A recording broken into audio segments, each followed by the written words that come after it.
Good morning. अगर आप BEd या फिर डीएलएड के स्टूडेंट्स हैं या फिर आप किसी भी टीचिंग एग्जाम का प्रिपरेशन कर रहे हैं तो सीडीपी जो है चाइल्ड डेवलपमेंट एंड पेडागोजी, ये बहुत ही इम्पोर्टेंट है।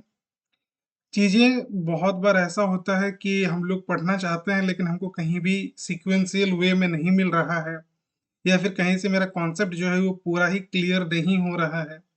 तो इन सभी प्रॉब्लम्स की वजह से इसका सॉल्यूशंस लेकर के आए हैं आज। चलिए क्लासेस को चालू करते हैं। सबसे पहले जानेंगे कि सीडीपी जो है वो क्या होता है। तो वो है चाइल्ड डेवलपमेंट एंड पेडागोजी। ठीक है।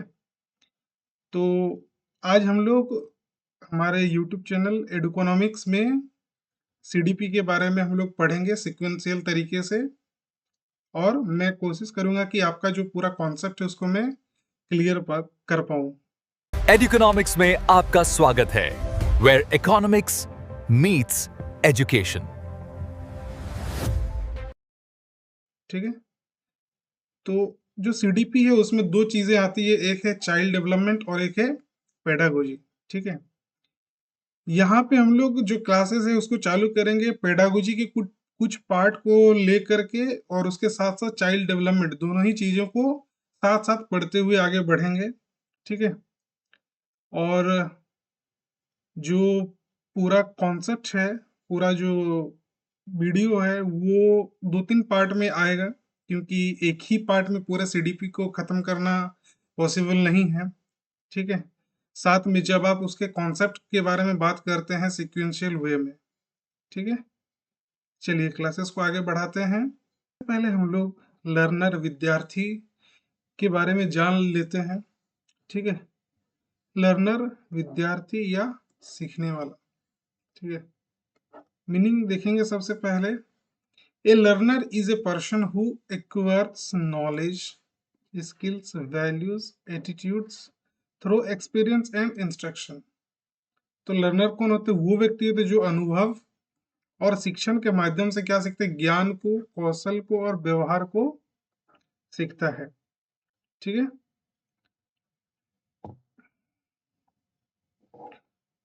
इंग्लिश में देख लेंगे कि यहाँ पे क्या है कि लर्नर वो व्यक्ति होता है जो टीचिंग और एक्सपीरियंस के थ्रू लर्निंग करता है। ठीक है। एक स्टूडेंट्स कैसे सीखते हैं? दो तरीके होते हैं। पहला हो गया एक्सपीरियंस, दूसरा हो गया इंस्ट्रक्शन। ठीक है। या तो वो कहीं से कुछ इंस्ट्रक्शंस लेकर के सीख रहा है, कहीं से उसको कुछ एक्सपीरियंस हो रहा है उसके थ्रू सीख रहा है। तो हम लोग क्या बोलेंगे कि जो लर्निंग होता है वो दो तरीके से होता है, एक एक्सपीरियंस के माध्यम से और एक दूसरा जो हो गया वो है इंस्ट्रक्शन के माध्यम से होती है। ठीक है। आगे बढ़ते हैं। एग्जाम्पल देख लेंगे कुछ कि जैसे क्लास में पढ़ने वाला स्टूडेंट्स हो गया। तो यहाँ पे क्या कर रहा है? वो पढ़ाई कर रहे हैं। ठीक है। लर्निंग, यहाँ पे टीचिंग लर्निंग प्रोसेस हो रही है। ठीक है। फिर है प्रैक्टिस से स्किल सीखने वाला लर्नर। ठीक है। बहुत सारे ऐसे स्किल्स होती है। ठीक है। जिसको सीखने के लिए आपको, जिसमें मास्टरी हासिल करने के लिए आपको प्रैक्टिस करने की जरूरत पड़ता है। ठीक है। और एक है ऑब्जर्वेशन से। ठीक है। आप ऑब्जर्व करके सीख रहे हो। जो स्टूडेंट है वो कैसे सीख रहा है? ऑब्जर्व करके सीख रहा है। ठीक है। कुछ कीवर्ड्स देख लेंगे जिसमें की है, जैसे लर्निंग हो गया, एक्सपीरियंस हो गया, नॉलेज, स्किल्स, बिहेवियर। ठीक है। ये सभी किससे जुड़ा हुआ है? तो ये सभी लर्निंग और लर्नर से जुड़ा हुआ है। ठीक है। आगे बढ़ते हैं। Characteristics of A learner. एक लर्नर का क्या क्या कैरेक्टरिस्टिक्स होती है? ठीक है। ऐसे कौन कौन से गुण होते हैं जो एक लर्नर में पाए जाते हैं? सबसे पहले हो गया इंडिविजुअल डिफरेंसेस। ठीक है। Every learner is unique and differ in abilities, interest and learning speed. ठीक है। प्रत्येक विद्यार्थी जो होते हैं वो अद्वितीय होता है तथा उसकी क्षमता, रुचि एवं सीखने की गति, क्या क्या चीजें? क्षमता हो गई, ठीक है, एबिलिटीज, फिर रुचि हो गया, इंटरेस्ट, और लर्निंग स्पीड, सीखने की गति जो है उसमें भिन्नता पाई जाती है। ठीक है, तो प्रत्येक विद्यार्थी के अंदर कौन से गुण मिलते हैं? इंडिविजुअल डिफरेंसेस की गुण मिलते हैं। ठीक है, हर स्टूडेंट सेम नहीं होता है, सबकी एबिलिटी और लर्निंग स्पीड डिफरेंट होती है, सबकी एबिलिटी और लर्निंग स्पीड जो है वो डिफरेंट होती है। देखिए, सिर्फ स्टूडेंट ही नहीं, हर व्यक्ति जो है, ठीक है, एवरी पर्सन जो है वो सभी में क्या मिलता है? इंडिविजुअल डिफरेंसेस की गुण मिलती है। ठीक है, कोई फास्ट लर्नर होता है, कोई स्लो लर्नर होता है। ठीक है, किसी को बहुत जल्दी समझ में आ जाता है, किसी को समझने में थोड़ा सा समय लगता है, कोई मैथ्स में स्ट्रांग होता है, कोई लैंग्वेज में स्ट्रांग होता है। ठीक है, बहुत सारे ऐसे स्टूडेंट होते हैं जिसको पढ़ाई में वो थोड़ा सा एवरेज होते हैं, लेकिन जो एक्स्ट्रा को करिकुलर एक्टिविटीज है जैसे डांस हो गया, ठीक है, किसी को गाना गाने में, तो ये सभी में उसका क्या होता है? वो उसमें आगे होते हैं। ठीक है, तो इस तरह से हम लोग बोल सकते हैं कि एक स्टूडेंट्स के अंदर क्या मिलता है? इंडिविजुअल डिफरेंसेस की गुण देखने के लिए मिलता है। आगे बढ़ते हैं। लर्नर इज एक्टिव, जो लर्नर होते हैं वो एक्टिव होते हैं। देखिए, जब एक स्टूडेंट जो है वो जब एक्टिवली इन्वॉल्व रहता है लर्निंग प्रोसेस में, ठीक है, तभी वो बहुत अच्छे से बेस्ट तरीके से वो सीख सकते हैं। ठीक है, विद्यार्थी तब सर्वाधिक प्रभावी ढंग से सीखता है जब वह अधिगम प्रक्रिया में सक्रिय रूप से भाग लेता है। ठीक है, एक्टिवली पार्टिसिपेट करता है तभी वो क्या होंगे? वो एक लर्नर जो है बेस्ट तरीके से सीख पाएंगे। ठीक है, जब स्टूडेंट खुद एक्टिवली पार्टिसिपेट करता है तब लर्निंग बेस्ट होती है। ठीक है, तो लर्निंग कब बेस्ट होती है? जब स्टूडेंट एक्टिवली पार्टिसिपेट करते हैं, नॉट पेसिवली। ठीक है, पेसिवली नहीं, एक्टिवली। ठीक है, आगे बढ़ते हैं। नेक्स्ट, अगला देख लेते हैं। इसमें क्या है? इसके कुछ एग्जाम्पल्स, जैसे क्वेश्चन पूछना। ठीक है, जो एक्टिव स्टूडेंट होते हैं वो क्या करते हैं? वो बीच बीच में क्वेश्चंस पूछते हैं। ठीक है, जो थोड़ा कम ध्यान देते हैं या फिर जो साई टाइप के होते हैं वो क्या करते हैं? वो नहीं पूछते हैं कुछ भी। ठीक है, या फिर डिस्कशन में पार्टिसिपेट करना। ठीक है, वैसे जो एक्टिव लर्नर होते हैं वो डिस्कशन में, इवन हर तरह की जो भी एक्टिविटीज होती है उसमें क्या करते हैं? पार्टिसिपेट करते हैं। ठीक है, की वर्ड्स, एक्टिव लर्निंग हो गया, पार्टिसिपेशन हो गया, एंगेजमेंट हो गया, ये कीवर्ड्स जो है ये समझने के लिए है कि इसके अंदर हम लोग किन किन चीजों के बारे में पढ़ रहे हैं। ठीक है, चलिए अगला पॉइंट देख लेते हैं कि learner has needs and motivation. देखिए, हर स्टूडेंट्स की कुछ अलग तरह की जो है वो मोटिवेशंस होती है और नीड्स होती है, उसकी जरूरत होती है। ठीक है, तो learning is influenced by the needs and motivation of the learner. तो जो लर्निंग होती है, जो अधिगम होती है, वो क्या होती है? वो प्रभावित करती है, अधिगम को प्रभावित करती है। कौन प्रभावित करते हैं अधिगम को? एक स्टूडेंट की जो आवश्यकता है और उसकी जो प्रेरणा है, मतलब एक स्टूडेंट की जो नीड्स है और उसकी जो मोटिवेशन है, वो इन्फ्लुएंस करता है किसको? लर्निंग को, जो अधिगम प्रक्रिया है उसको। मतलब एक स्टूडेंट वो कैसे सीखेंगे, कितने अच्छे से सीखेंगे, ये उस पर भी निर्भर करता है कि उसकी क्या क्या जरूरतें हैं और साथ ही उसकी क्या प्रेरणा है। ठीक है, स्टूडेंट की नीड और मोटिवेशन से ही लर्निंग होती है। ठीक है, एग्जाम्पल जैसे मार्क्स के लिए पढ़ना या इंटरेस्ट से पढ़ना। तो कोई भी स्टूडेंट है, बहुत सारे ऐसे होते हैं जो मार्क्स के लिए पढ़ते हैं और बहुत सारे ऐसे होते हैं जो इंटरेस्ट से पढ़ते हैं। तो यहाँ पे हम लोग देख रहे हैं कि learner has needs and motivation. Learner के पास दोनों ही चीजें होती है, नीड्स और मोटिवेशन, और जिसके वजह से वो डिपेंड करता है कि लर्निंग कितने अच्छे से होगी या किस तरह से होगी। आगे बढ़ते हैं। कि लर्नर इज गोल ओरिएंटेड। ठीक है, देखिए सबसे पहले यहाँ पे गोल्स की बात करते हैं। ठीक है, चाहे लर्नर कोई भी हो, ठीक है, चाहे स्कूल के हो, कॉलेज के हो, टीचिंग एस्पायरेंट्स हो, अगर आपका गोल जो है वो सेट नहीं किया हुआ है तो आपका लर्निंग जो है वो बहुत अच्छे से नहीं होगी, क्योंकि आप डेली अलग अलग चीजों को पढ़ेंगे, सोचेंगे, आप स्ट्रेटजी नहीं बनाएंगे। तो सबसे पहले क्या है कि यहाँ पे देख लेंगे कि लर्नर्स लर्न बेटर, सबसे best, better, good, better, best जो है वो कब सीखते हैं? When clear goals are set, जब उसका जो गोल है वो पूरा क्लियर होगा, ठीक है, स्पष्ट लक्ष्य निर्धारित होने पर विद्यार्थी अधिक प्रभावी ढंग से सीखता है। एक स्टूडेंट कब बहुत अच्छे से सीख पाएंगे? जब उसका जो लक्ष्य है वो स्पष्ट रहेगा, निर्धारित। क्लियर गोल होने पर स्टूडेंट फोकस्ड रहते हैं। ठीक है, अगर आपका गोल क्लियर है, जैसे अगर आपका गोल ये है कि हमको सीटेट क्लियर करना है या जेटेट क्लियर करना है, तो आप क्या करेंगे? उसके लिए आप अपना स्ट्रेटजी को बनाएंगे और उसके हिसाब से पढ़ना चालू करेंगे। अगर आपका गोल कोई कुछ है ही नहीं तो आप क्या करेंगे? हर दिन कुछ नया नया पढ़ने का कोशिश करेंगे, या फिर कभी कंटिन्यूटी आप बना के नहीं रखेंगे। एग्जाम क्लियर करना, कॉन्सेप्ट मास्टर करना। ठीक है, तो इस तरह की जो गोल है वो सेट करते हैं और उसको अचीव करते हैं। आगे बढ़ते हैं, नेक्स्ट पॉइंट पर है कि learner is social in nature. जो लर्नर होते हैं, जो विद्यार्थी होते हैं, वो कैसे होते हैं? सोशल इन नेचर होते हैं। इसका मतलब है कि उसकी जो स्वभाव है वो सीखते कैसे हैं? वो सोशल, सामाजिक, ठीक है, सामाजिक अंतःक्रिया के माध्यम से होता है।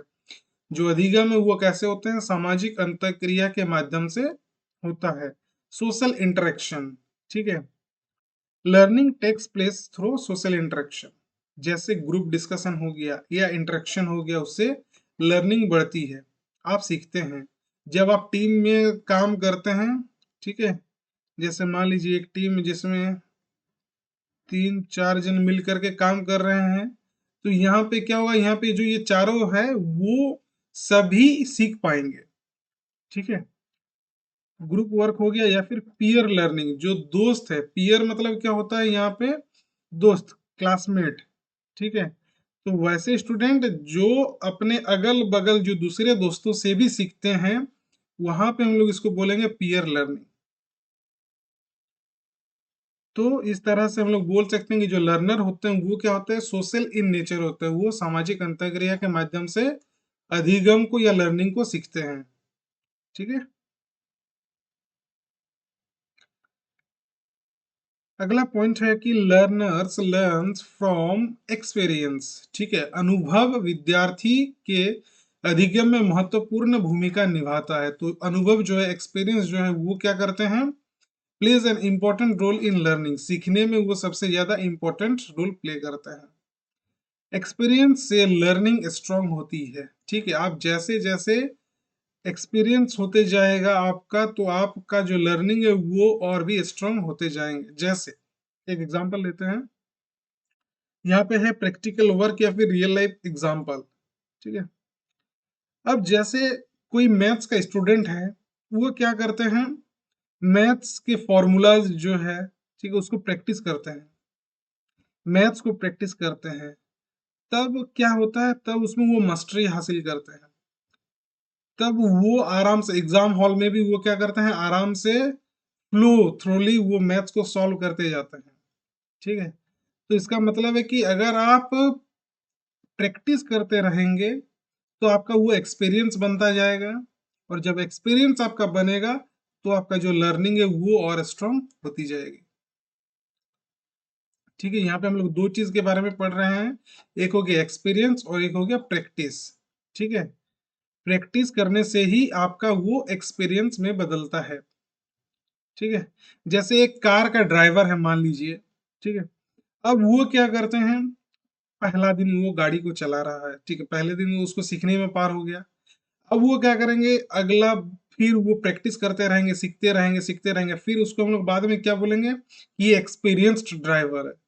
ठीक है, तो इसका मतलब है कि आप प्रैक्टिस निरंतर करते रहेंगे तो आपका वो फिर आगे चल करके एक्सपीरियंस में बदल जाता है। इसी तरह स्टूडेंट्स भी होते हैं, ठीक है, अपने पढ़ाई को, अपने कंटेंट को, अपने जो भी बुक्स है वो सबको क्या करते रहना है, प्रैक्टिस करते रहना है। अगर आप प्रैक्टिस करते रहेंगे तो आपका वो एक्सपीरियंस में बढ़ जाएगा।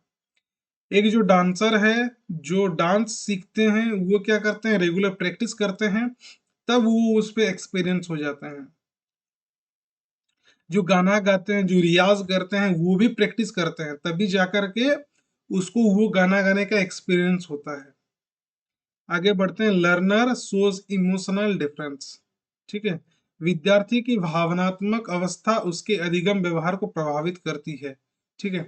अब क्या है, स्टूडेंट्स की जो इमोशनल स्टेट है, ठीक है, वो बहुत ज्यादा इफेक्ट करती है किसको, अधिगम व्यवहार को, ठीक है। Emotions influence learning behaviour of the learner. Student का इमोशनल स्टेट लर्निंग को इफेक्ट करता है, ठीक है। जैसे एग्जाम्पल, फियर से परफॉर्मेंस कम होना, ठीक है। अब स्टूडेंट को डर लग गया कि एग्जाम में क्या होगा, पढ़ाई उतना अच्छे से नहीं हुआ है, तो वो क्या करेगा, अगर वो थोड़ा बहुत उसको नॉलेज भी रहेगा तो भी उसको डर के वजह से उसका परफॉर्मेंस अच्छा नहीं हो पाएगा। कॉन्फिडेंस से लर्निंग बेटर होना, ठीक है।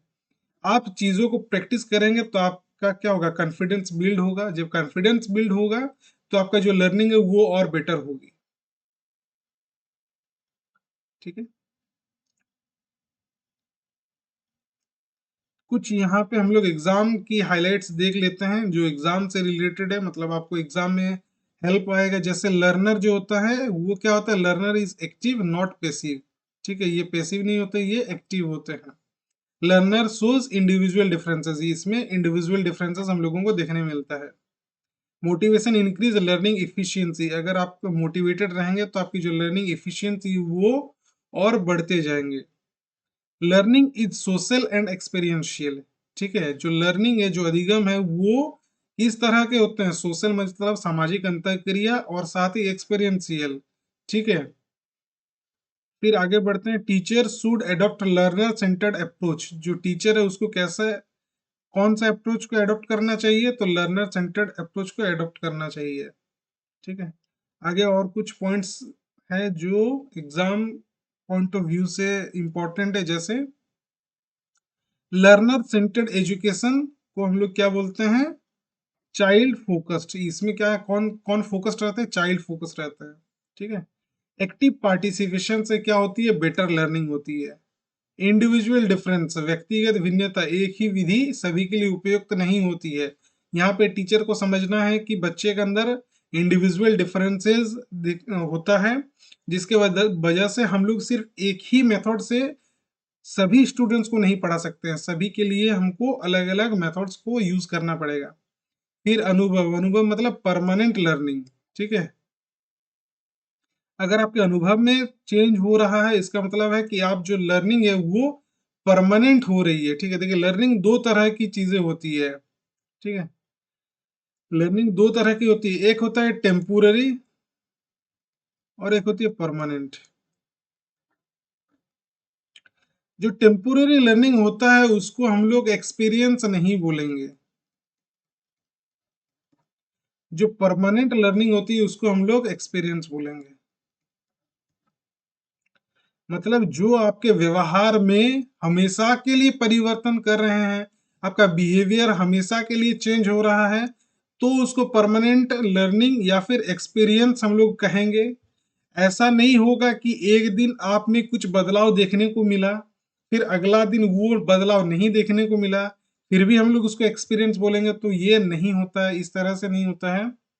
क्या होता है कि जब एक्सपीरियंस हम की बात हम लोग करेंगे तो उसका मतलब है कि आपके बिहेवियर में परमानेंट चेंज होता है, परमानेंट लर्निंग होता है।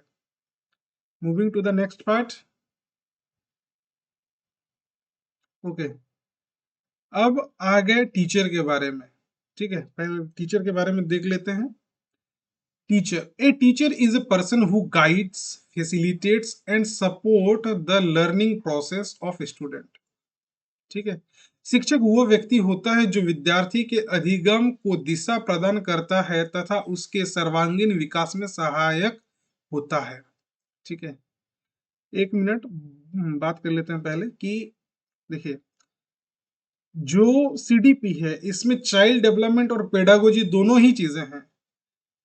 मैं ये कोशिश कर रहा हूं कि आपको थोड़ा पेडागोजी के बारे में पहले समझा रहा हूं, ताकि आपका थोड़ा कॉन्सेप्ट बिल्ड हो जाए। इसके बाद हम लोग चाइल्ड डेवलपमेंट में आएंगे, उसके बारे में भी हम लोग सभी चीजें पढ़ेंगे। ठीक है, देखिए, कॉन्सेप्ट क्लियरिटी जो है ये आपके अंदर होना चाहिए, आपका कॉन्सेप्ट क्लियर होना चाहिए। आप इससे पहले बहुत जगह पढ़े होंगे जहां पे आप डायरेक्ट चाइल्ड डेवलपमेंट से पढ़ते हैं। ठीक है, तो टीचर सब अलग अलग तरह के होते हैं, जिसको जिस तरह से पढ़ाने का मन होता है वो उस तरीके से पढ़ाते हैं। आपके लिए बेस्ट क्या है ये आपको जानना है, आपको देखना है कि आपका कॉन्सेप्ट कहाँ पे क्लियर हो रहा है। ठीक है, मैं कोशिश कर रहा हूं कि आपके अंदर मैं कॉन्सेप्ट को बिल्ड कर सकूं, बना सकूं। तो जिस तरह से मैं पढ़ा रहा हूं, कोशिश कीजिए कि इसको इसी तरह से पढ़ने का, ताकि एक पूरा ही सीक्वेंस तरीके से आपके अंदर पूरा सीडीपी का कॉन्सेप्ट बिल्ड हो जाए। मैं पूरा ही सीडीपी को लेकर के आ रहा हूँ, पूरा ही जो मेरा सीरीज है वो पूरा ही टोटल सीडीपी के ऊपर रहेगा। आप लोग बीच बीच में उसमें वीडियोस में बता भी सकते हैं, कमेंट भी कर सकते हैं कि आपको क्या चाहिए, कौन सा ऐसा पर्टिकुलर पार्ट है जहाँ पे आपको नहीं समझ में आ रहा है, आपका जो कॉन्सेप्ट है वो ऊपर से पार हो रहा है। अगर वैसा कुछ हो रहा है तो आप कमेंट में बताइएगा, मैं नेक्स्ट वीडियोस में उसको अपडेट करूंगा। ठीक है, चलिए देख लेते हैं टीचर।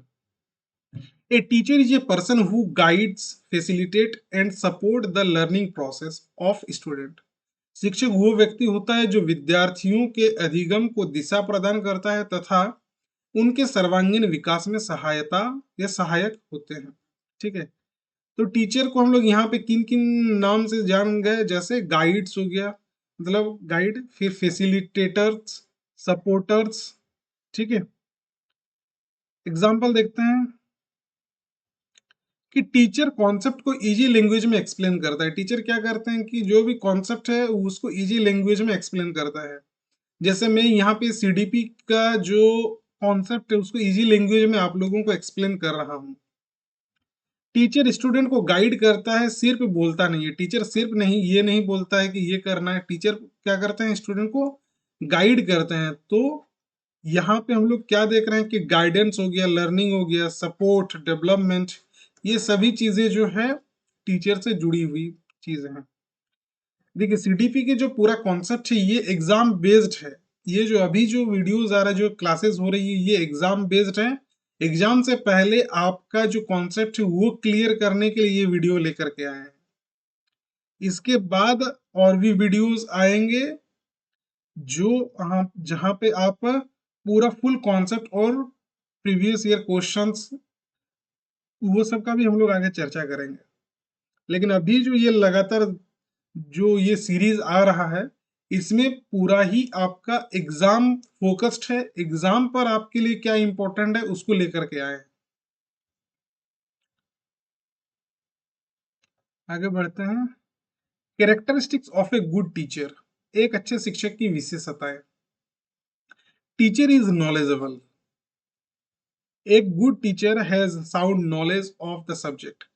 तो एक अच्छा टीचर किसको बोलेंगे, जिसको अपना जो सब्जेक्ट है उसका क्या होना चाहिए, साउंड नॉलेज, मतलब बहुत अच्छा गहन ज्ञान होना चाहिए एक शिक्षक को उसके अपने विषय के बारे में।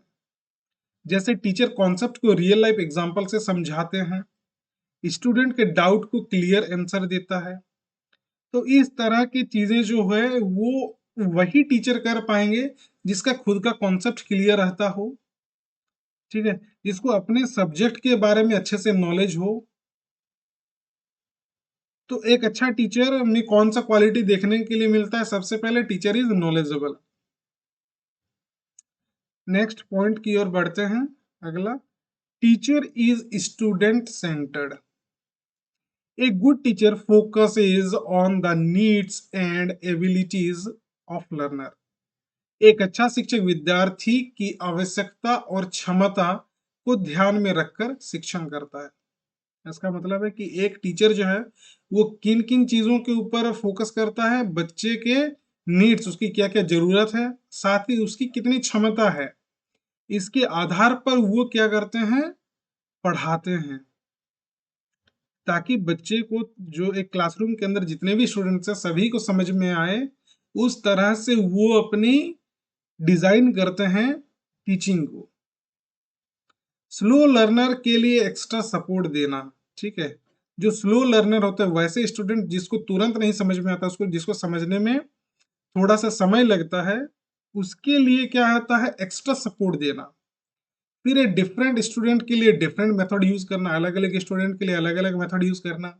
अभी हम लोग देखिए कि जो स्टूडेंट है उसके अंदर क्या देखने मिलता है, इंडिविजुअल डिफरेंसेस का क्वालिटीज देखने मिलता है। तो इसका मतलब है कि जब इंडिविजुअल डिफरेंसेस है तो सभी एक ही तरह से नहीं सीखेंगे, तो सबको सिखाने के लिए हम लोग अलग अलग तरह, अलग अलग मेथड का यूज करेंगे। स्लो लर्नर के लिए एक्स्ट्रा सपोर्ट देना, ठीक है, जैसे रेमेडियल क्लासेस हो गया। आगे बढ़ते हैं, अगला point, teacher is a motivator. एक टीचर जो है वो स्टूडेंट्स को मोटिवेट भी करते हैं। Teacher motivate student to learn actively, ठीक है। शिक्षक विद्यार्थियों को सीखने के लिए प्रेरित करता है।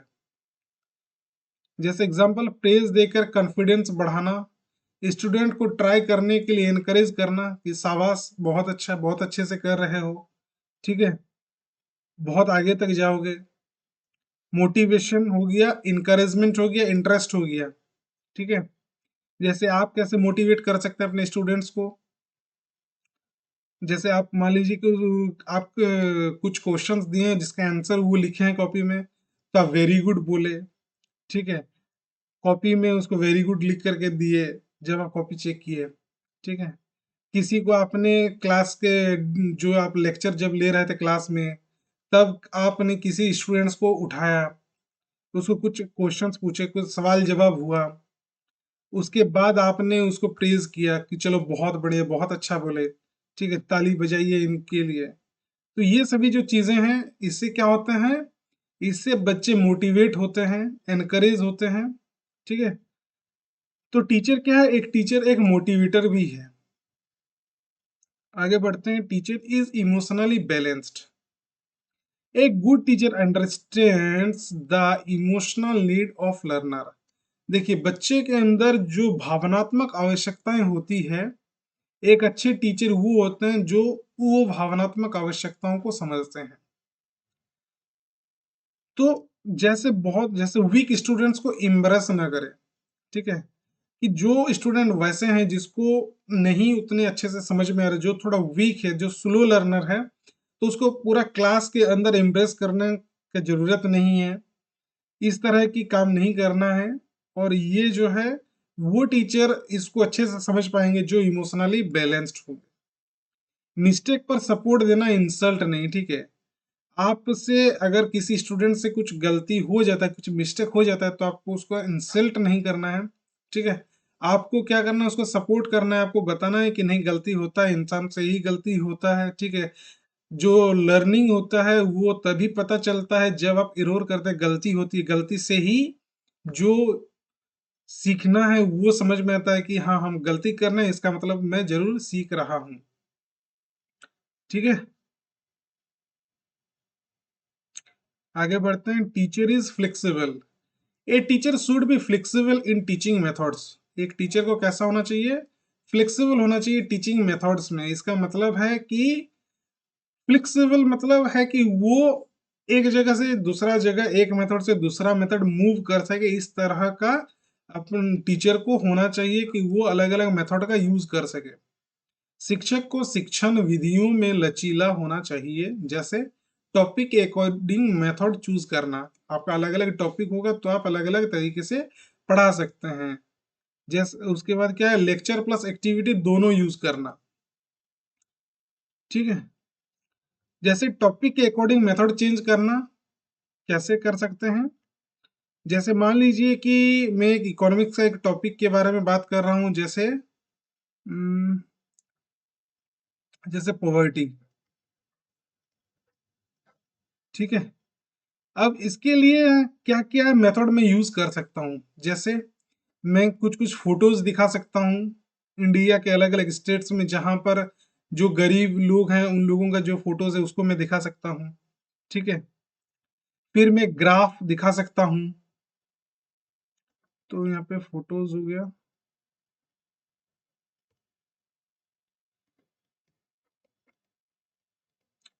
ग्राफ हो गया। ठीक है, तो इन तरह के इस तरीके की चीजों से मैं बच्चे को समझा सकता हूँ। साथ ही अब अगर मान लीजिए मुझे दूसरे किसी टॉपिक के बारे में पढ़ाना है, जैसे जैसे मान लीजिए कि मौसम के बारे में पढ़ाना है। ठीक है, तो इसमें जिस तरह की मैं टीएलएम यूज करूंगा अलग अलग तरीके का, फिर अगर मान लीजिए कि मुझे कुछ दूसरे जैसे मान लीजिए कि मुझे हिंदी का कुछ कविता पढ़ाना है। ठीक है, तो मैं उसके लिए कविता के हिसाब से जिस तरह की चीजों की जरूरत पड़ेगा मैं उसका यूज करूंगा। कहने का तात्पर्य इतना सा है कि मुझे क्या करना है, मेथड को चेंज करना है एज पर द नीड्स। जैसी जिसकी जरूरत जब होगी उस तरह की चीजों को मैं लेकर के आऊंगा, ताकि बच्चे अच्छे से सीख पाए। सबसे इम्पोर्टेंट क्या है कि बच्चे सीख रहे हैं या नहीं, सभी स्टूडेंट सीख रहे हैं या नहीं। अगर स्टूडेंट सीख रहे हैं तो बहुत अच्छी बात है, अगर नहीं सीख रहे हैं तो आपको क्या करना है, आपका जो मेथड है उसको चेंज करना है। ठीक है, टीचर एज ए फैसिलिटेटर, ये बहुत इंपॉर्टेंट है, इस पॉइंट को आप लोग ध्यान में रखिएगा। ठीक है, टीचर के रूप में, किसके रूप में, सहायक के रूप में, फैसिलिटेटर के रूप में। ठीक है, अब फैसिलिटेटर का क्या मतलब होता है पहले उसको जान लेते हैं। A teacher as a facilitator helps learners construct their own knowledge rather than giving ready-made information. ठीक है, एक टीचर एज ए फैसिलिटेटर जो होता है वो क्या करते हैं, उसको हेल्प करते हैं किसको, लर्नर को, कंस्ट्रक्ट देयर ओन नॉलेज, कि तुम अपना खुद का नॉलेज के हिसाब से, अपने खुद के नॉलेज के बेस्ड, मतलब उसके अंदर वो इंफॉर्मेशन को बताता है, उनको वो फैसिलिटेट करते हैं। अगर मान लीजिए कि जैसे मैं यहाँ पे आपको पीडीएफ के माध्यम से पढ़ा रहा हूँ, मैं खुद नोट्स बना करके आपको पढ़ा रहा हूँ, यहाँ पे मेरा ये पढ़ाने का मतलब बस इतना है कि आप यहाँ से समझो। ठीक है, आपका कॉन्सेप्ट ठीक करो, कॉन्सेप्ट को अच्छे से बिल्ड करो, और उसके बाद आप खुद से अपना नोट्स को बनाइए। आप खुद से देखिए कि आपको और क्या क्या चीज ऐड करना है। ठीक है, ये क्या हो गया, ये हो गया फैसिलिटेटर का काम। फैसिलिटेटर का काम मतलब है कि वो फैसिलिटीज देगा, फैसिलिटेट करेगा, लेकिन करना आपको पड़ेगा। एक स्टूडेंट को करना पड़ेगा, उसको समझना पड़ेगा, उसको सीखना पड़ेगा। साथ में हेल्प कौन करेंगे, शिक्षक, वो सहायक के रूप में रहेंगे, फैसिलिटेटर के रूप में रहेंगे। सहायक के रूप में शिक्षक विद्यार्थियों को स्वयं ज्ञान निर्माण के लिए मार्गदर्शन प्रदान करता है। ये क्या करते हैं, जो फैसिलिटेटर के रूप में काम करते हैं जब टीचर, तो वो मार्गदर्शन का काम करते हैं। वो सभी चीजें नहीं बताते हैं कि मैं पूरा ही चीज तुमको बता दूंगा, वैसा नहीं होता है। यहाँ पे क्या होता है, वो मार्गदर्शन देते हैं, मार्गदर्शन करते हैं, लेकिन स्टूडेंट्स को ही वो स्वयं, कि तुम स्वयं अपने ज्ञान का निर्माण करो, उसके बारे में बात करता है। एग्जाम्पल्स देख लेते हैं। टीचर क्वेश्चन पूछकर थिंकिंग डेवलप करता है। ठीक है, जैसे ओपन एंडेड क्वेश्चन हो गया, और भी बहुत तरीके के क्वेश्चन है, ताकि क्वेश्चंस का आंसर को सोच करके जो स्टूडेंट है उसका जो दिमाग है वो खुले, वो डेवलप हो सके, उसका थिंकिंग लेवल। डायरेक्ट आंसर देने के बजाय हिंट देते हैं। कभी कभी देखते हैं कि आपको मान लीजिए कि आप टीचर से कुछ क्वेश्चंस पूछे, तो टीचर ने क्या किया, आपको डायरेक्ट पूरा आंसर नहीं बता करके हिंट बता दिया। ठीक है, थोड़ा सा हिंट आपको मिल गया, तब आपको पूरा ही आंसर आप लिख लिए। ठीक है, ग्रुप डिस्कशन कंडक्ट कराता है। ग्रुप डिस्कशन से क्या होता है, ग्रुप डिस्कशन से बच्चे के अंदर एबिलिटी बढ़ता है, बात करने का, समझने का, थिंकिंग एबिलिटीज जो है, क्रिटिकल थिंकिंग, ये सभी चीजें क्या होती हैं, वो क्रिएट होती है, बढ़ती है। तो इस तरह से हम लोग देखेंगे कि एक टीचर जो है, टीचर एज ए फैसिलिटेटर के अंदर क्या क्या कैरेक्टरिस्टिक्स देखने के लिए मिलता है, जैसे गाइड्स लर्निंग, ठीक है, encourage interaction, promotes critical thinking, जो बच्चे के अंदर क्रिटिकल थिंकिंग होते हैं उसको प्रमोट करते हैं, सपोर्ट्स इंडिपेंडेंट लर्निंग, ठीक है, इंडिपेंडेंट लर्निंग को वो सपोर्ट करते हैं। आगे बढ़ते हैं, हिंदी में भी वही है। अधिगम में मार्गदर्शन प्रदान करता है, सहभागिता को प्रोत्साहित करता है, चिंतन क्षमता का विकास करता है, आत्मनिर्भर अधिगम को बढ़ावा देता है। ठीक है, कुछ एग्जाम की हाइलाइट्स देख लेते हैं। Teacher is not a direct dictator but A facilitator. Dictator नहीं है, डिक्टेटर मतलब क्या होता है कि जो डिक्टेट करे, जो सीधा सीधी किसी स्टूडेंट्स के ऊपर वो क्या करते हैं, अपना हुक्म चलाते हैं, इस तरह की बात नहीं होती है। बल्कि वो क्या करता है, फैसिलिटेटर है, वो क्या करते हैं, फैसिलिटेट करते हैं, फैसिलिटीज देते हैं। Good teaching is learner centred. आप सबसे अच्छा टीचिंग कब होगा, जब वो टीचिंग जो है वो लर्नर सेंटर्ड रहेगा। Teacher motivates guides and support learning. ठीक है, जो शिक्षक होते हैं वो क्या करते हैं, मोटिवेट्स गाइड्स और सपोर्ट करते हैं किसको, लर्निंग को। Teacher as facilitator promotes active learning. ठीक है, अब फैसिलिटेटर है मतलब वो वहां पे, देखिए, एक टीचर फैसिलिटेटर के हिसाब से काम कर रहे हैं, वो बच्चे को फैसिलिटेट कर रहे, फैसिलिटीज दे रहे हैं कि तुम खुद से सीखो। अगर बच्चा एक्टिव लर्नर नहीं रहेगा तो वो कहाँ से खुद से सीखेगा। इसका मतलब है कि इस परिस्थिति में स्टूडेंट को एक्टिव लर्नर होना पड़ेगा। Modern classroom, teacher as guide on the side. ये मॉडर्न क्लासरूम है जहां पे फैसिलिटेटर के हिसाब से टीचर काम करते हैं, teacher as guide on the side. वो टीचर जो है वो साइड में खड़े रहेंगे, वो गाइड करेंगे, लेकिन सारा काम जो है, सारा सीखने का जो काम है वो स्टूडेंट्स खुद करेंगे। ठीक है, नॉलेज गिवर मॉडल, ये नॉलेज गिवर मॉडल नहीं है बल्कि फैसिलिटेटर मॉडल है। Learner centred classroom, teacher as a facilitator. जो लर्नर सेंटर्ड क्लासरूम होते हैं उसमें टीचर कैसे काम करते हैं, फैसिलिटेटर के जैसे काम करते हैं। फिर रोट लर्निंग नहीं, यहाँ पे रटना नहीं बल्कि कंस्ट्रक्टिव लर्निंग, यहाँ पे आपको कंस्ट्रक्शन, सृजनात्मक जो शिक्षण है, जो अधिगम है, आप वो सीखते हैं यहाँ पर। आगे बढ़ते हैं, टीचर लर्नर रिलेशनशिप, शिक्षक विद्यार्थी संबंध, दोनों के बीच में किस तरह से संबंध होना चाहिए। शिक्षक विद्यार्थी संबंध से तात्पर्य शिक्षक और विद्यार्थियों के बीच स्थापित उस व्यवसायिक एवं भावनात्मक संबंध से है जो प्रभावी अधिगम में सहायक होते हैं। Professional and emotional bond between teacher and student, जिसकी वजह से वो क्या होगा, इफेक्टिव लर्निंग को सपोर्ट करता है। जैसे टीचर स्टूडेंट को रेस्पेक्ट के साथ ट्रीट करता है, टीचर जो है वो भी स्टूडेंट को रेस्पेक्ट के साथ ट्रीट करते हैं। स्टूडेंट टीचर पर ट्रस्ट करता है और फ्रीली क्वेश्चन पूछता है।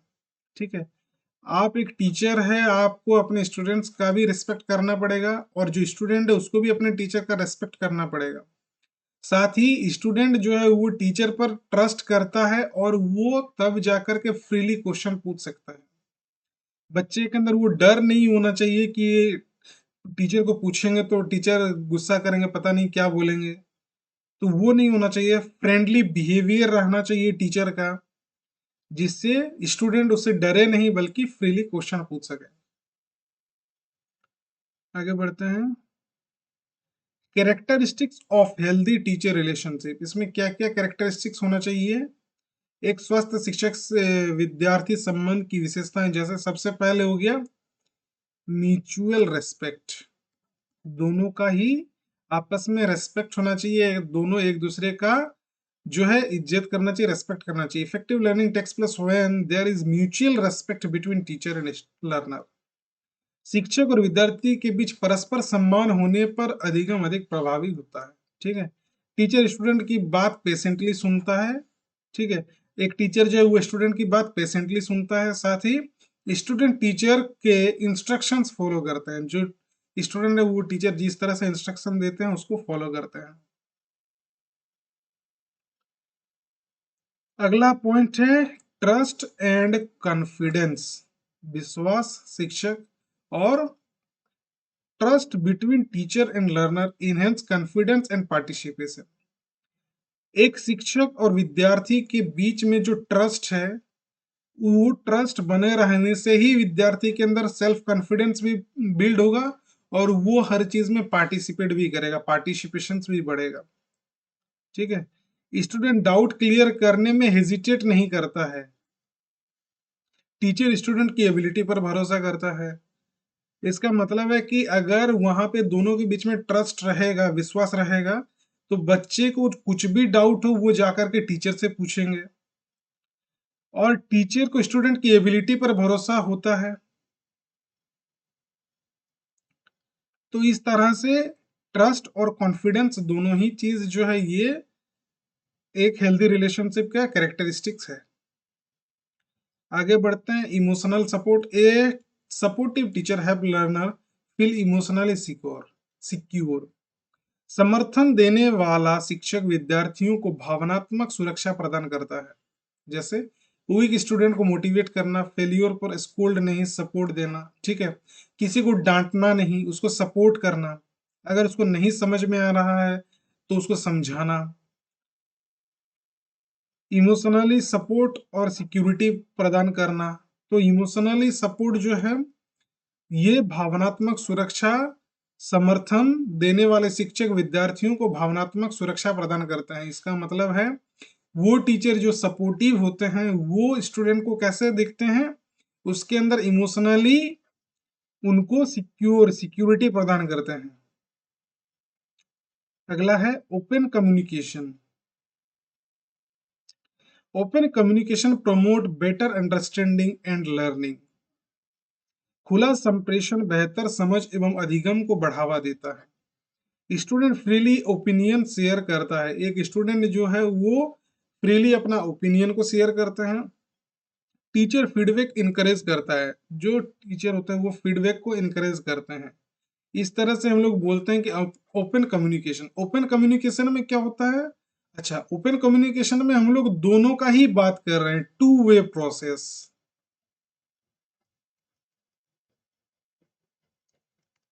मतलब टू वे मतलब एक तरफ स्टूडेंट हो गया, एक तरफ टीचर हो गया, तो ये आपस में दोनों तरफ से ही कम्युनिकेशन होगा, ठीक है। स्टूडेंट भी टीचर के साथ बात करेंगे, टीचर भी स्टूडेंट से बात करेंगे। इसका मतलब है टू वे प्रोसेस। ये लर्नर सेंटर्ड होते हैं, ठीक है। और एक हो गया टीचर सेंटर्ड। उसमें क्या होता है, उसमें उसको हम लोग वन वे प्रोसेस बोलते हैं। जो टीचर सेंटर्ड होते हैं वो वन वे प्रोसेस होता है, क्योंकि वहां पे सिर्फ जो टीचर है सिर्फ वो बोलते हैं, स्टूडेंट नहीं बोलते हैं, ठीक है। तो इस तरह से हम लोग बोल सकते हैं कि जो स्टूडेंट सेंटर्ड अप्रोच है उसमें वो टू वे प्रोसेस होता है, उसमें ओपन कम्युनिकेशन भी होता है। आगे बढ़ते हैं।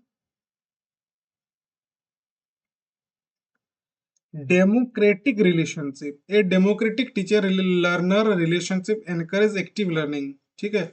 लोकतांत्रिक शिक्षक विद्यार्थी संबंध सक्रिय अधिगम को प्रोत्साहित करता है। क्लासरूम में डिस्कशन अलाउड होता है। स्टूडेंट डिसीजन मेकिंग में इन्वॉल्व होते हैं, ठीक है। तो डेमोक्रेसी हम लोग कैसे बोलेंगे कि जब स्टूडेंट क्या होता है, डिसीजन मेकिंग, कोई भी काम किया जा रहा है जो स्टूडेंट के लिए इंपॉर्टेंट है, स्टूडेंट फोकस काम है, तो उसमें स्टूडेंट का भी डिसीजन मेकिंग होना बहुत इंपॉर्टेंट है। उसको समझ में आना चाहिए कि उसका नीड्स के हिसाब से क्या क्या है। तो इस तरह से यहाँ पे डेमोक्रेटिक रिलेशनशिप के बारे में हम लोग बात किए, ठीक है। साथ ही पार्टिसिपेशन, बच्चे एक्टिवली पार्टिसिपेट करते हैं। अगला है कि role of teacher in teacher learner relationship. इसमें टीचर का क्या रोल है, तो act as a guide and mentor के हिसाब से काम करते हैं। shows empathy and patience, encourage learner, maintain maintains discipline with care। ठीक है, क्लियर है यहाँ तक? मार्गदर्शक एवं परामर्शदाता की भूमिका निभाता है, सहानुभूति एवं धैर्य का प्रदर्शन करता है, विद्यार्थियों को प्रोत्साहित करते हैं, स्नेहपूर्ण अनुशासन बनाए रखता है। कुछ एग्जाम की हाईलाइट देख लेंगे जो एग्जाम पॉइंट ऑफ व्यू से इंपॉर्टेंट है। जैसे teacher learner relationship should be positive, ये पॉजिटिव होना चाहिए। Respect and trust improve learning outcome, अगर आपस में रेस्पेक्ट और ट्रस्ट रहेगा तो इंप्रूव होता है क्या, learning outcomes. Fear based relationship नहीं होता है बल्कि सपोर्टिव रिलेशनशिप होता है। अगला है democratic classroom promotes active participation. जब डेमोक्रेटिक क्लासरूम होता है लोकतांत्रिक, तो वहां पे एक्टिव पार्टिसिपेशन होता है, क्योंकि वहां पे बच्चे को भी पूर्ण 100% इन्वॉल्वमेंट होने का मौका मिलता है। ठीक है, आगे बढ़ते हैं टीचिंग लर्निंग प्रोसेस। अब आगे हम लोगों का जो अगला पॉइंट हुआ है टीचिंग लर्निंग प्रोसेस, शिक्षण अधिगम प्रक्रिया। ठीक है, क्या मतलब है शिक्षण अधिगम प्रक्रिया का?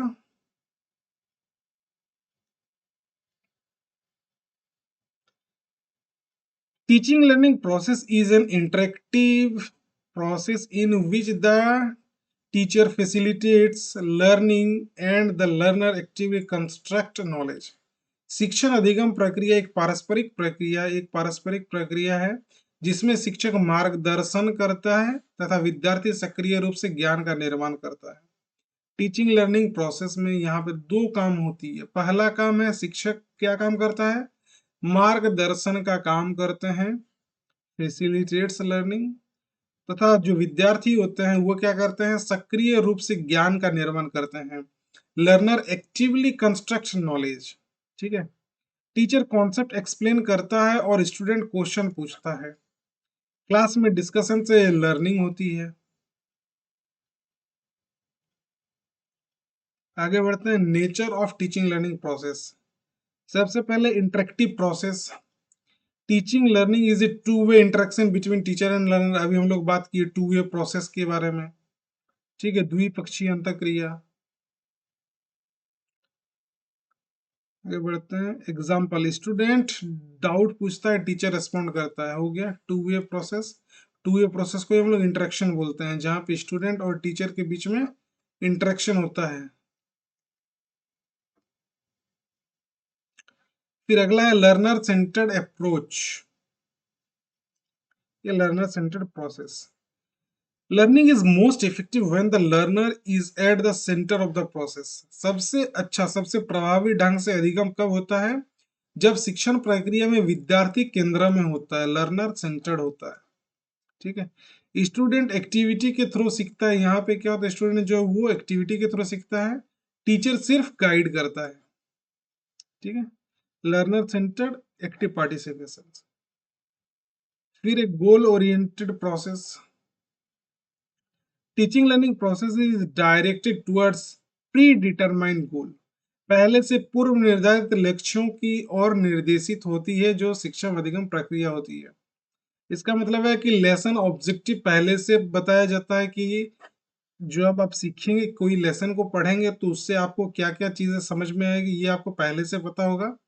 एग्जाम या स्किल या गोल उस तरह से सेट होता है जिसके बारे में हम लोग पढ़ते हैं। जैसे अभी हम लोगों का ये सेट है, ये पहले से गोल हम लोगों का सेट किया हुआ है कि हम लोग सी टेट का एग्जाम लिखेंगे, आगे चल के देखिए जे टेट का एग्जाम लिखेंगे, जिसकी वजह से हमको सीडीपी को अच्छे से समझना है।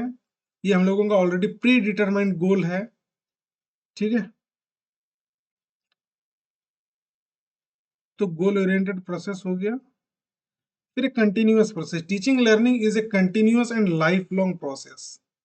शिक्षण अधिगम एक निरंतर एवं आजीवन चलने वाली प्रक्रिया है। क्लासरूम के बाहर भी लर्निंग होती है, क्लासरूम के अंदर की बात नहीं कर रही है, क्लासरूम के बाहर की भी बात होती है। ठीक है, कि एक लर्नर जो है वो लाइफ टाइम सीखता है, क्लासरूम के बाहर भी। अगला है सोशल प्रोसेस। ये सब पॉइंट हम लोग ऑलरेडी एक बार डिस्कस कर चुके हैं इससे पहले ही। लर्नर का जब हम लोग देख रहे थे, ठीक है, learning takes place through social interaction, ठीक है, सामाजिक अंतःक्रिया के माध्यम से होता है जो अधिगम होता है, जैसे ग्रुप डिस्कशन हो गया, पीयर लर्निंग, ईटीसी, इस तरह की जो बातें हैं। अगला component of teaching learning process. Teaching learning process में कौन कौन से कंपोनेंट होते हैं? तो सबसे पहले टीचर आते हैं। टीचिंग लर्निंग प्रोसेस में टीचर हो गए, लर्नर हो गए, ठीक है। टीचर कौन होते हैं? The teacher act as guide, facilitator या मोटिवेटर का काम करता है, ठीक है। जैसे टीचर हिंट देता है, डायरेक्ट आंसर नहीं बताते हैं। फिर आ गया learner. The learner is an active participants in the learning process. विद्यार्थी अधिगम प्रक्रिया में सक्रिय भागीदार होता है, स्टूडेंट एक्सपेरिमेंट करता है। फिर इसके बाद हो गया, अब स्टूडेंट भी है टीचर भी है, लेकिन पढ़ाएंगे क्या वो चाहिए, उसके लिए चाहिए कंटेंट, ठीक है। Content should be relevant, meaningful and well organised. जो कंटेंट है वो कैसा होना चाहिए? रिलीवेंट होना चाहिए, कि स्टूडेंट का जो नीड है उसके हिसाब से होना चाहिए, जो टॉपिक में पढ़ा रहा हूँ उसके हिसाब से कंटेंट होना चाहिए। मीनिंगफुल होना चाहिए, ऐसा एग्जाम्पल होना चाहिए जो मीनिंगफुल हो, कंटेंट मीनिंगफुल हो, ताकि बच्चे को समझ में आए, स्टूडेंट्स को समझ में आए। एंड वेल ऑर्गेनाइज्ड, बहुत अच्छे तरीके से वो क्या होता है, प्रतिबद्ध किया हुआ होना चाहिए, ठीक है। वेल ऑर्गेनाइज्ड, अच्छे तरीके से सुव्यवस्थित होना चाहिए, ठीक है। एग्जाम्पल, जैसे रियल लाइफ एग्जाम्पल यूज करना।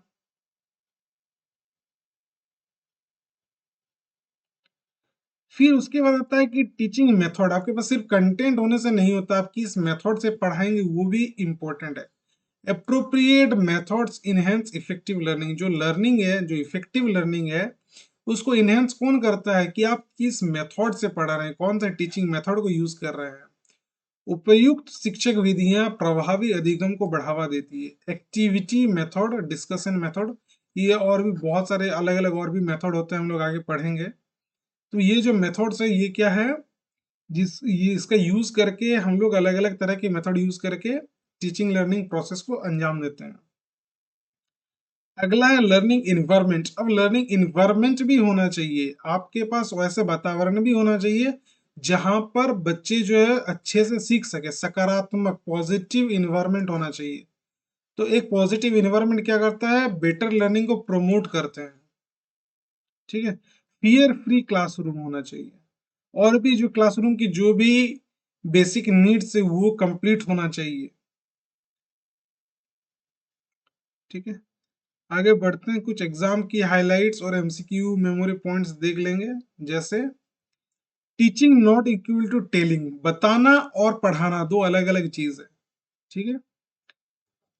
Learning is active not passive. Learning क्या होता है? एक्टिव होता है, पैसिव नहीं होता। Teacher is A facilitator not dictator. ये हम लोग पढ़ चुके हैं। Learner centre process is most effective. Teaching learning is interactive and continuous.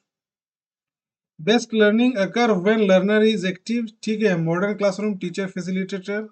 One way teaching नहीं, बल्कि इंटरेक्टिव टीचिंग अच्छा है। Learning is A life long process, ये सच है, ट्रू है, ठीक है।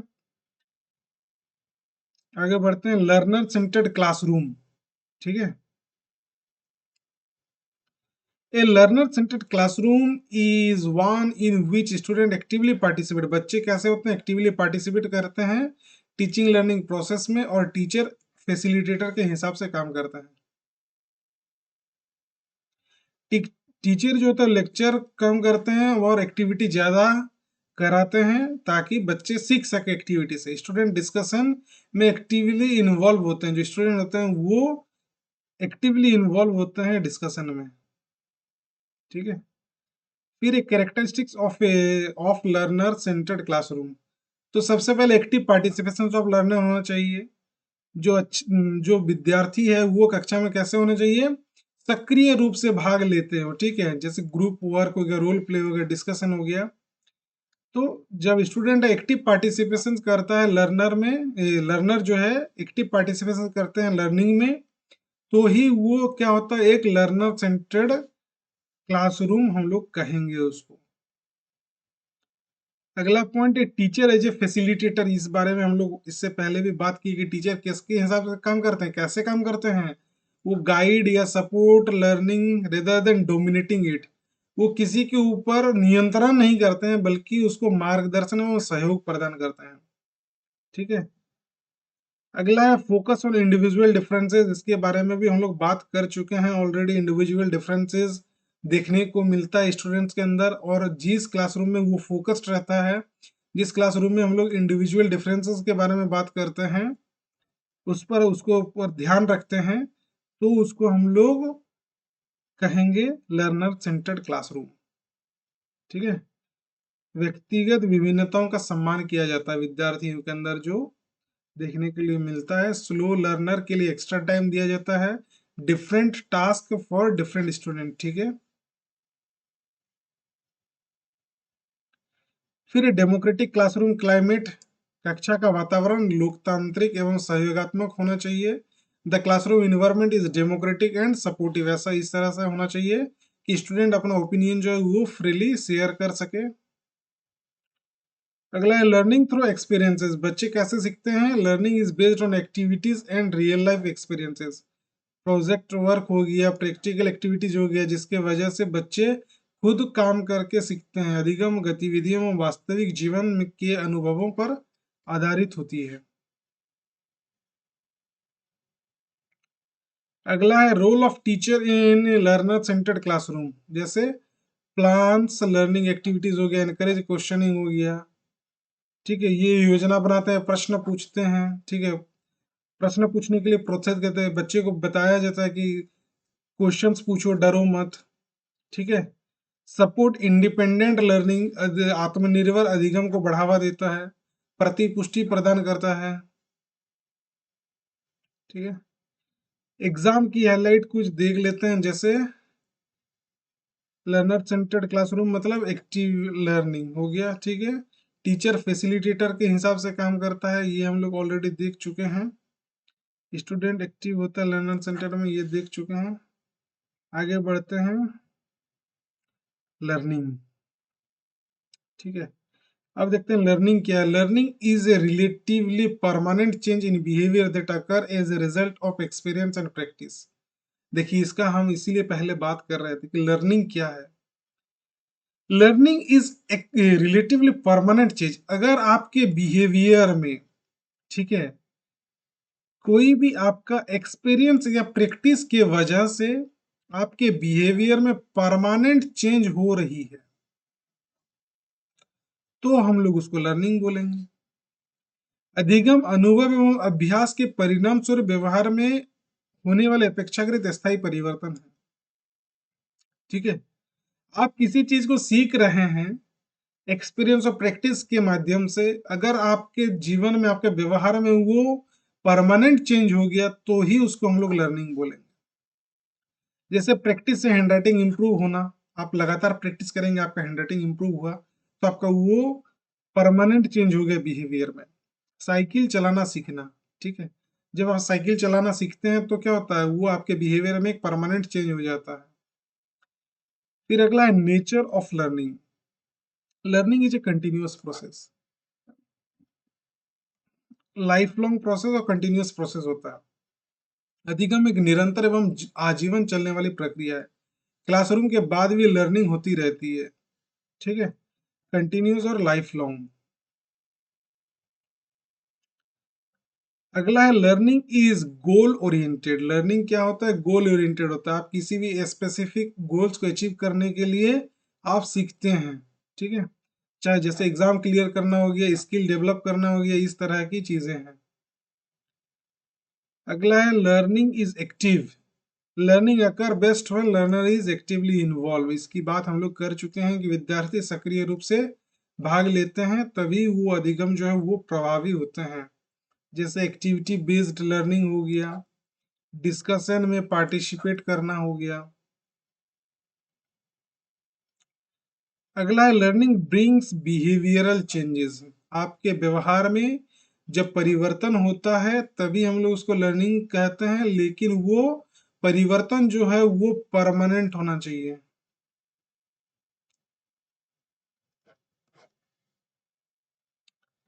एग्जाम्पल जैसे बैड हैबिट छोड़ना, न्यू स्किल एडॉप्ट करना, ये सभी चीजें जो है वो आपका लर्निंग में आता है। फिर learning is based on experience. Experience plays a vital role in learning, अनुभव अधिगम में महत्वपूर्ण भूमिका निभाता है। एग्जाम्पल जैसे प्रैक्टिकल वर्क से कॉन्सेप्ट क्लियर होना, ठीक है, जब आप प्रैक्टिकल काम करते हैं तो आपका कॉन्सेप्ट क्लियर होता है। तो इस तरह से हम लोग कहेंगे कि लर्निंग क्या है, is a best based on experience. अब हम लोग आगे बढ़ते हैं कि जो लर्निंग है वो तो समझ में आया, लेकिन उसके और क्या क्या टाइप है उसको एक बार देख लेंगे। कि पहला हो गया कॉग्निटिव लर्निंग, ठीक है, learning related to knowledge, thinking and understanding. उस तरह की अधिगम जो किससे जुड़ा हुआ है, नॉलेज से जुड़ा हुआ है, थिंकिंग से जुड़ा हुआ है और अंडरस्टैंडिंग से जुड़ा हुआ है। ज्ञान चिंतन एवं समझ से संबंधित अधिगम को संज्ञानात्मक अधिगम कहते हैं। जैसे मैथ्स का प्रॉब्लम सॉल्व करना, इस तरह की जो चीजें हैं ये किसमें आता है, कॉग्निटिव लर्निंग में आता है। अगला टाइप देख लेते हैं affective learning related to emotions, attitudes and values, ठीक है, भावना, दृष्टिकोण एवं मूल्यों से संबंधित अधिगम को भावात्मक अधिगम कहते हैं। डिसिप्लिन डेवलप होना, इफेक्टिव लर्निंग ये हो गया। इमोशंस और एटीट्यूड के बारे में बात होती है। आगे बढ़ते हैं अगले पॉइंट पर, साइकोमोटर लर्निंग, ठीक है, learning related to physical skills and movement, शारीरिक कौशल एवं गतियों से संबंधित अधिगम को मनोदेहिक अधिगम कहते हैं। जैसे राइटिंग, स्पोर्ट्स स्किल, ये सब चीजें, ठीक है। तो एग्जाम की हाईलाइट में क्या है, learning is not equal to maturation, ठीक है, आगे हम लोग मेचुरेशन के बारे में भी बात करेंगे। परमानेंट चेंज होती है तो उसको लर्निंग बोलेंगे, ठीक है। Learning is experience based, learning जो है वो एक्सपीरियंस बेस्ड होता है। Learning is goal oriented, learner must be active, ठीक है। टेम्पोररी चेंज को लर्निंग हम लोग नहीं बोलेंगे। Behavioural change due to practice उसको लर्निंग कहेंगे। Growth without experience is not learning, ठीक है, ये लर्निंग नहीं है। बेस्ट लर्निंग क्या होता है, एक्टिव पार्टिसिपेशन। अच्छा, अभी जो हम लोग ये तीन चीज को पढ़े हैं, ठीक है, कौन कौन सा, कॉग्निटिव, इफेक्टिव और साइकोमोटर, ठीक है, ये एक्चुअली आपका टीचिंग एप्टीट्यूड का पार्ट है, इसमें भी आता है, ठीक है। जब हम लोग आगे ब्लूम्स टेक्सोनॉमी पढ़ेंगे तो ये सब चीजें वहां पर और अच्छे से क्लियर होगा। आगे है कि फैक्टर अफेक्टिंग लर्निंग, ऐसे कौन कौन से फैक्टर है जो अफेक्टिंग करते हैं, जो अफेक्ट करते हैं डायरेक्ट इसको, लर्निंग को। तो बहुत सारे हैं। जैसे सबसे पहले हम लोग लर्नर के हिसाब से देख लेते हैं कि लर्नर की तरफ से ऐसे कौन कौन से फैक्टर हैं जो क्या करते हैं, अफेक्ट करते हैं, फैक्टर अफेक्टिंग लर्निंग, ठीक है, लर्निंग को अफेक्ट करते हैं। क्लियर है, यहां तक क्लियर है।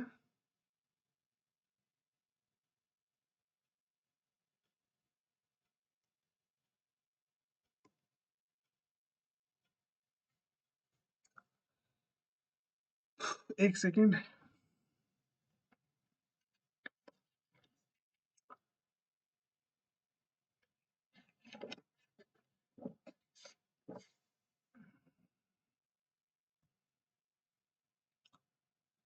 these factors are related to the learner's personal characteristics।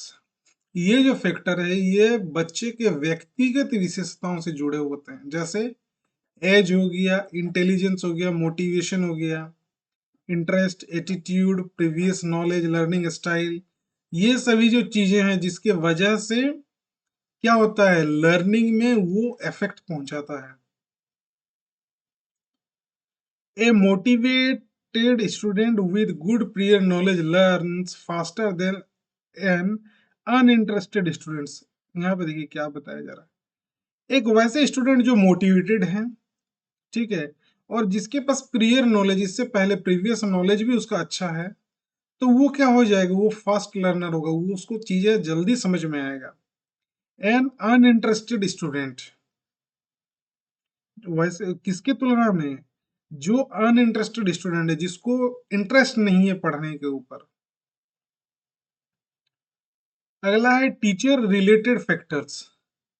Teachers personality, जैसे टीचर्स का पर्सनालिटी हो गया, टीचिंग स्टाइल हो गया, एंड कॉम्पिटेंस इन्फ्लुएंस लर्निंग। ये सभी जो चीजें हैं, जैसे शिक्षक का व्यक्तित्व, शिक्षण शैली और दक्षता सीखने की प्रक्रिया को प्रभावित करती है। जैसे टीचर का सब्जेक्ट नॉलेज कैसा है, टीचिंग मेथड वो कौन सा यूज कर रहे हैं, बच्चे के प्रति उनका एटीट्यूड कैसा है, कम्युनिकेशन स्किल उनके पास कैसा है, किस तरह से वो दूसरों के साथ, स्टूडेंट्स के साथ बात कर रहे हैं, ये सभी चीजें अफेक्ट करती हैं टीचिंग लर्निंग प्रोसेस को।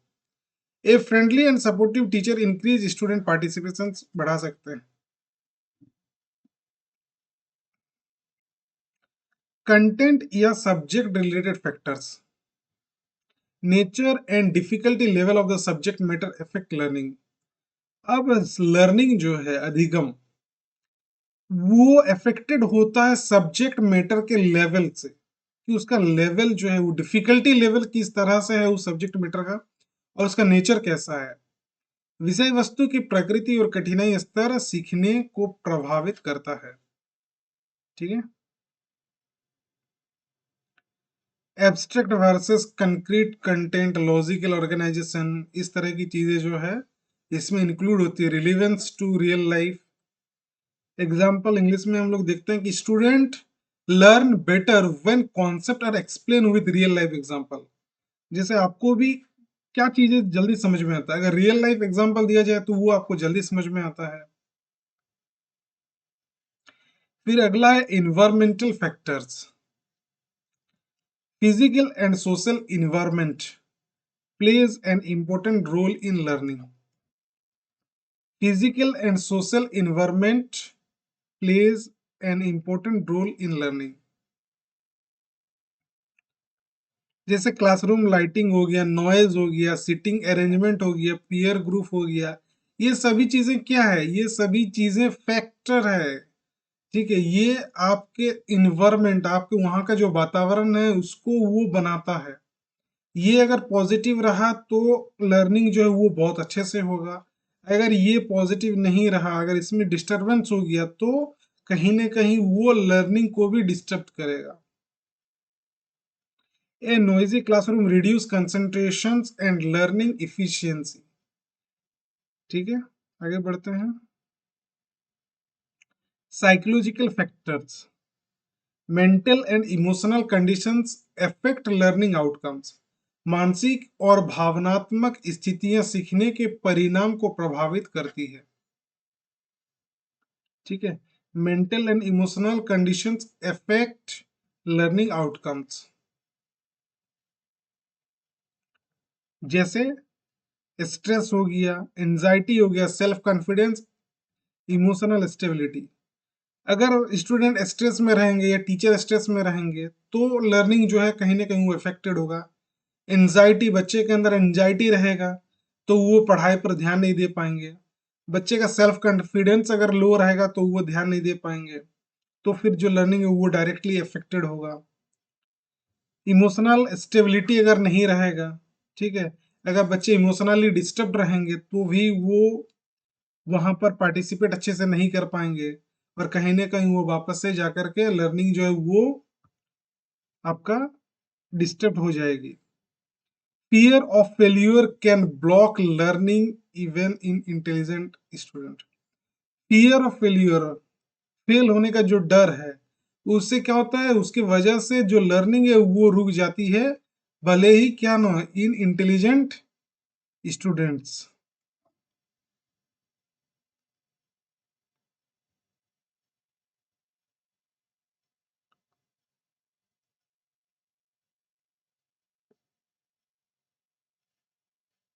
आगे बढ़ते हैं।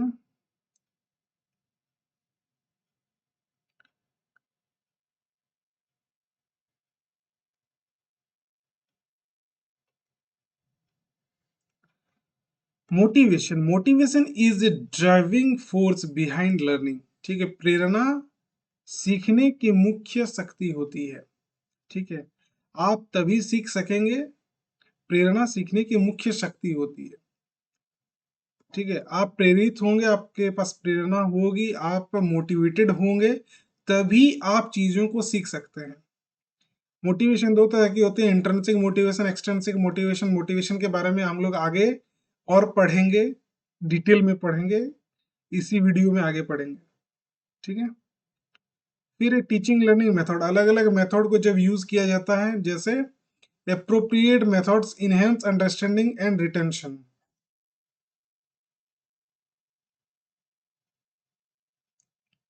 उपयुक्त शिक्षण विधियां समझ और स्मरण शक्ति को बढ़ाती है, जैसे लेक्चर मेथड हो गया, डिस्कशन हो गया, एक्टिविटी बेस्ड लर्निंग हो गया, आईसीटी टूल हो गया। Activity based learning makes concept more clear and interesting, ठीक है।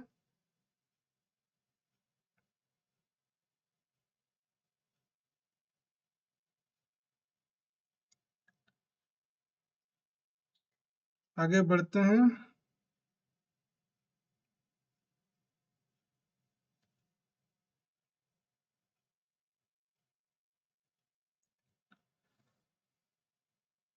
Learner, a learner is an individual who acquire knowledge, skills, values and attitude through experience, study or teaching। शिक्षार्थी learner वह व्यक्ति होता है जो अध्ययन, अनुभव या शिक्षण के माध्यम से ज्ञान, कौशल, मूल्य और दृष्टिकोण प्राप्त करता है। एक लर्नर क्या है, वो इंडिविजुअल है जो एक्वायर करता है, क्या क्या चीज सीखता है, नॉलेज सीखता है, स्किल्स डेवलप होता है, वैल्यूज सीखता है और एटीट्यूड्स उसमें डेवलप होती है। कैसे? थ्रू एक्सपीरियंस, मतलब ये एक्सपीरियंस, अनुभव, स्टडी वो अध्ययन करते हैं और टीचिंग वो पढ़ते हैं, शिक्षण के माध्यम से वो इन सभी चीजों को प्राप्त करते हैं। क्लासरूम में बैठा हर स्टूडेंट एक लर्नर होता है, चाहे वो एक्टिवली पार्टिसिपेट करे या साइलेंटली ऑब्जर्व करे, ठीक है। तो हर स्टूडेंट क्या होता है, वो लर्नर होते हैं। टाइप्स ऑफ लर्नर्स, अब लर्नर्स के कुछ टाइप हम लोग देखते हैं, जैसे visual learner. Visual learner learn best through seeing image. Visual मतलब दृश्य शिक्षार्थी, जो देख करके सीखते हैं, वैसे स्टूडेंट्स। जैसे किसी को कोई फोटो देख कर सीखते हैं, कोई चार्ट, मॉडल, आरेख या वीडियो के माध्यम से वो बेहतर सीखते हैं, ठीक है। Visual learner learns best through seeing image, charts, diagrams and videos, ठीक है।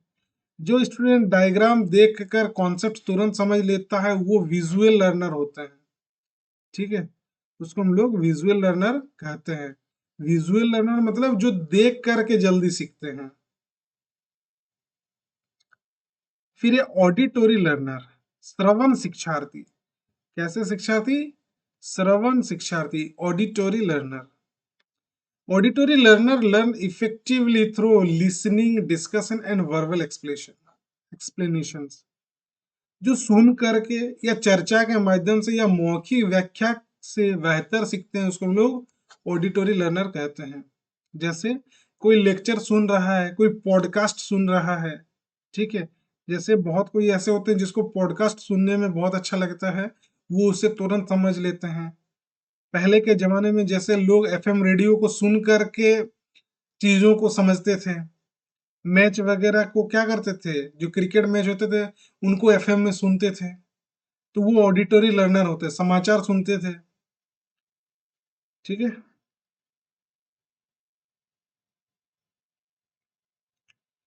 अगला है kinaesthetic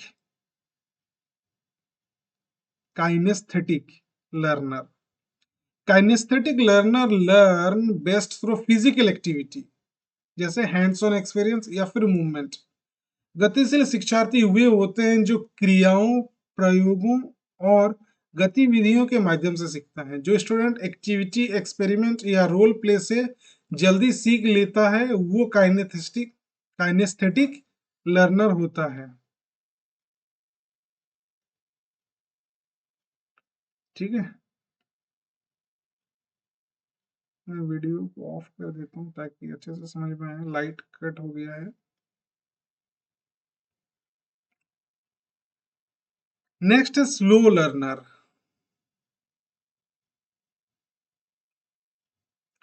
slow learner take more time to understand concept but can learn with proper guidance. इसका मतलब है वे शिक्षार्थी मंद शिक्षार्थी वे होते हैं जिन्हें अवधारणाओं को समझने में अधिक समय लगता है, लेकिन सही मार्गदर्शन से वे सीख सकते हैं। ठीक है।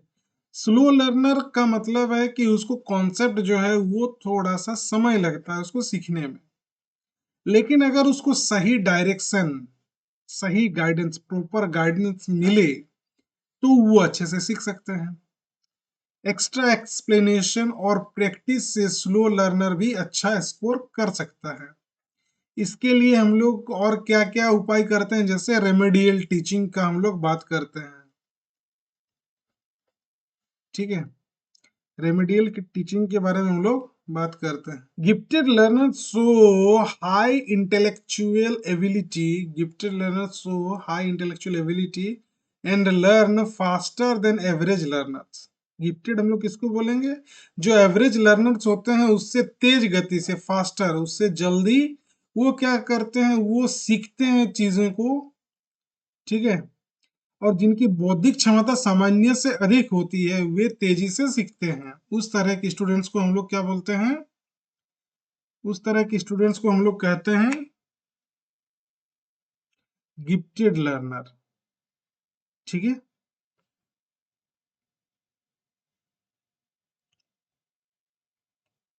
जैसे जो स्टूडेंट कम एक्सप्लेनेशन में ही कॉन्सेप्ट ग्रैप्स कर लेते हैं, ठीक है, जिसको बहुत ज्यादा एक्सप्लेन करने की जरूरत नहीं पड़ता है, उस तरह की जो स्टूडेंट होती है उसको हम लोग क्या कहते हैं?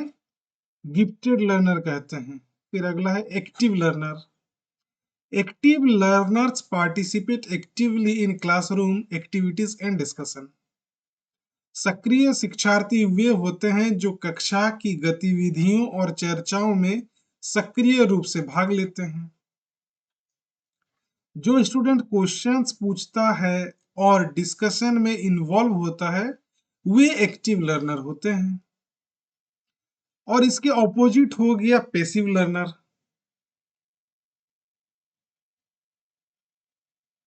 ठीक है, passive learner prefer listening to passive learner prefer listening and observing rather than participating actively. इसमें वैसे स्टूडेंट आते हैं जो जिसको सिर्फ सुनना पसंद होता है, एंड ऑब्जर्विंग वो कहीं खड़े होकर के या फिर कहीं बैठे होकर के आराम से चुपचाप देखते रहेंगे। देन पार्टिसिपेट, वो पार्टिसिपेट नहीं करेगा। ठीक है, इसको पेसिव लर्नर बोलते हैं। वो आराम से बैठे रहेगा कहीं पे, ठीक है, सुनते रहेगा, लेकिन वो पार्टिसिपेट नहीं करेगा, निष्क्रिय। ठीक है, तो निष्क्रिय शिक्षार्थी वे होते हैं जो सक्रिय भागीदारी के बजाय सुनना और देखना पसंद करते हैं। जो स्टूडेंट चुपचाप सुनता है पर एग्जाम में अच्छा लिख देता है वो पैसिव लर्नर हो सकता है। ठीक है, उसको हम लोग पैसिव लर्नर बोल सकते हैं।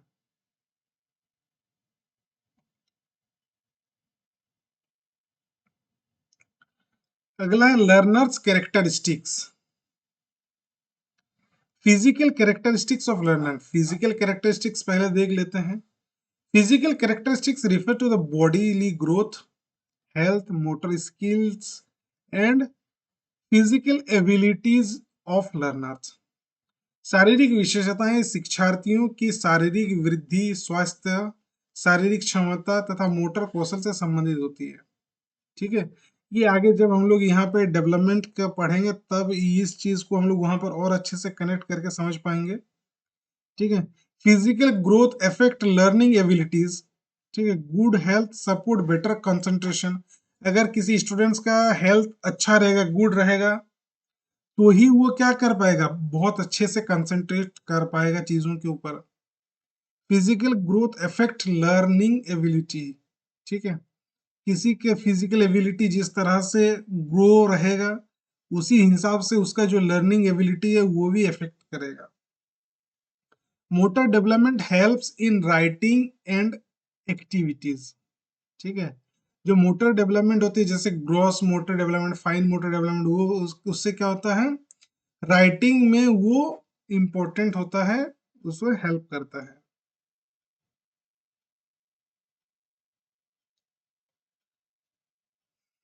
जैसे वीक आईसाइट वाला स्टूडेंट बोर्ड क्लियर नहीं देख पाता, जो आंखों में थोड़ा कम देखते हैं, वैसे स्टूडेंट क्या होते हैं, वो बोर्ड को क्लियरली नहीं देख पाते हैं।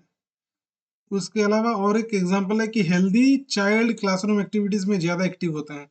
जो हेल्दी चाइल्ड होते हैं वो क्लासरूम में एक्टिविटीज क्या क्या करते हैं, में वो ज्यादा पार्टिसिपेट करते हैं, एक्टिव रहते हैं।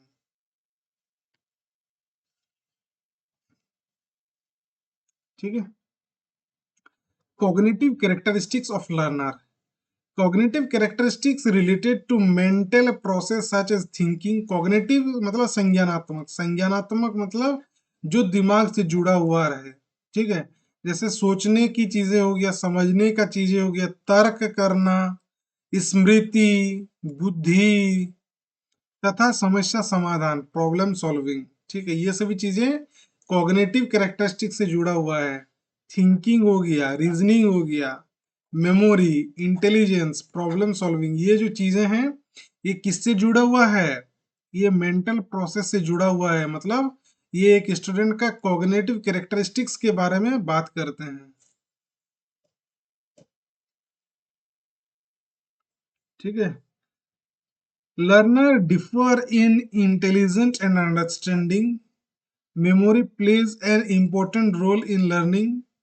Thinking ability affects concept formation. ठीक है। तो कॉग्निटिव कैरेक्टरिस्टिक्स क्या है, ये भी समझ में आ गया।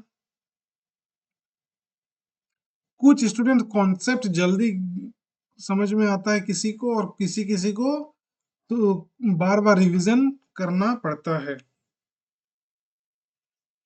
अगला है इमोशनल कैरेक्टरिस्टिक्स ऑफ लर्नर। ठीक है। Emotional characteristics of learner. Emotional characteristics include feelings, emotions, motivation, self confidence and emotional stability of learner. ठीक है। भावनात्मक विशेषताएं शिक्षार्थियों की भावनाएं, प्रेरणा, आत्मविश्वास तथा भावनात्मक स्थिरता को दर्शाती है। Emotional security enhances learning, motivation increase learning speed, fear and anxiety hinder learning. ठीक है। तो इमोशनल कैरेक्टरिस्टिक्स ऑफ लर्नर में हम लोग क्या क्या देखे कि इमोशनल कैरेक्टरिस्टिक्स में फीलिंग्स हो गया, इमोशन हो गया, मोटिवेशन हो गया, सेल्फ कॉन्फिडेंस हो गया और इमोशनल स्टेबिलिटी जो है, ये सभी क्या करती है, सभी मिलाकर के इमोशनल कैरेक्टरिस्टिक्स को बताते हैं, किसके, लर्नर के। ठीक है।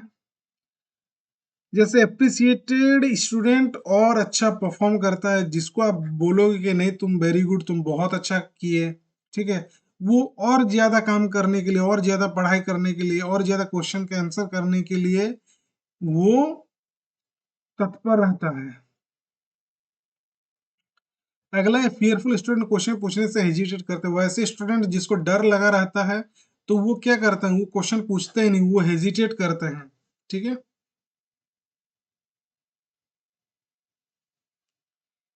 Physical development affected attention and stamina. Cognitive development is related to mental ability, ये तो बात कर ली हम लोगों ने। Emotional stability supports effective learning, ये भी समझ में आ गया। मोटिवेशन इज अ की factor in learning behaviour, learner का जो बिहेवियर है उस पर जो मोटिवेशन हो वो एक की फैक्टर के जैसा काम करते हैं। ठीक है। चलिए, आज के लिए इसको यहीं तक रखते हैं। इसके नेक्स्ट वाला जो पार्ट है उसमें हम लोग लर्निंग डिसेबिलिटीज के बारे में पढ़ेंगे। फिर उसको कैसे ठीक किया जा सकता है, ऐसे कौन कौन सी चीजें हैं जो बच्चे के अंदर कमी या अधिगम विकार के रूप में होते हैं। ठीक है। इस बारे में हम लोग बात करेंगे। मिलते हैं नेक्स्ट वीडियो में।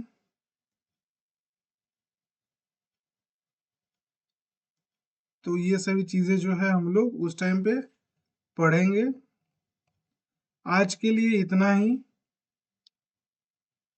जो कॉन्सेप्ट क्लियर करने का बात है ये है कि चाइल्ड डेवलपमेंट और पेडागोजी में जो आज हम लोग पढ़े ये पेडागोजिकल का एक पार्ट है। चाइल्ड डेवलपमेंट हम लोग इसी को कंटिन्यू करते हुए कल चाइल्ड डेवलपमेंट वाला जो पार्ट है उसको भी पढ़ेंगे। ठीक है, दोनों चीजों को एक साथ लेकर के चलने का मेरा अप्रोच जो है वो इसलिए है ताकि आपको दोनों तरह का जो कॉन्सेप्ट है वो समझ में आए।